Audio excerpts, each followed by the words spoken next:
We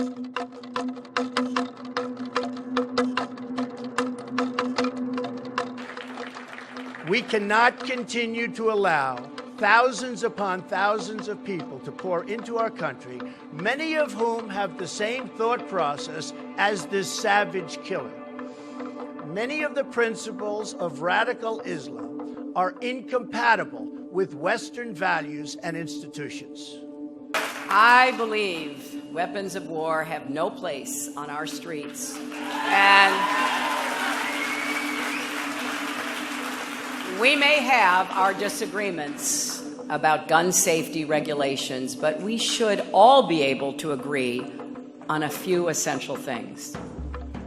If the FBI is watching you for suspected terrorist links, you shouldn't be able to just go buy a gun with no questions asked.